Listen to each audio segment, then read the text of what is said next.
Good afternoon, residents of the City of Westland. I am Carol Medell, your former president of the Board of Education. As my term as president and trustee comes to an end, I would like to persuade my voters as to why I should be reelected. I will begin by telling a little bit about myself and some of my general duties. I don't think of myself as having any sort of power over anybody.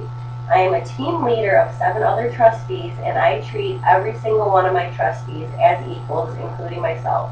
Just because I'm president does not mean I have power over anybody. I am not a control freak, and I make sure the workload is evenly spread out per trustee. I am a firm believer of equality. As president, I make sure everything is heard and make sure everyone has a voice when it comes to issues the community is facing. And by everyone, I mean my team of trustees, and I also mean the residents of the City of Westland. I am everybody's ears, and I am everybody's voice.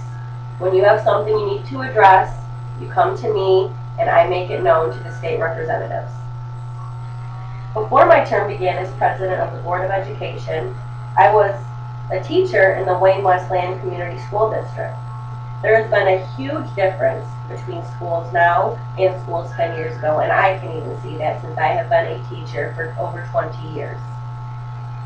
This brings me to my first area of concern and my major area of concern, which is money.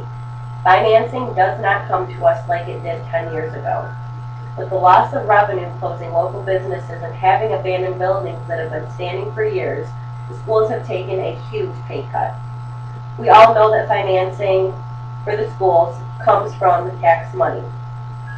When these buildings are left unoccupied and there's no taxable income, the school loses that money. These buildings that have been abandoned for years need to either be reopened, which costs money, or torn down, which costs money. Tearing down a building would cost less money than renovating the building.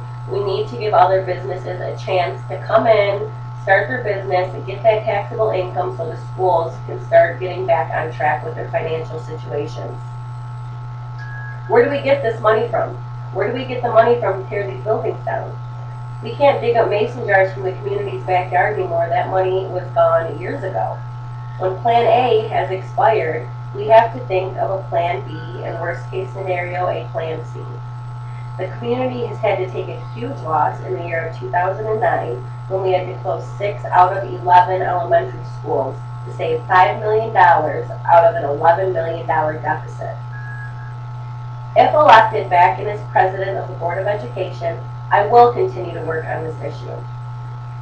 The only thing that I can do as of right now, and I have been doing this for the past few years, is meet monthly with the state representatives. I don't meet with them necessarily to beg for money or grants. I meet with them just to remind them of the financial need that the schools are currently facing. Our children are our future. We need to save our schools. If voted back in, I will do my best to help these schools out. Thank you, City of Westland and residents, for listening to me. I hope you make the right decision on voting day and choose me, Carol Medell, as your president of the Board of Education. Thank you very much and have a wonderful day.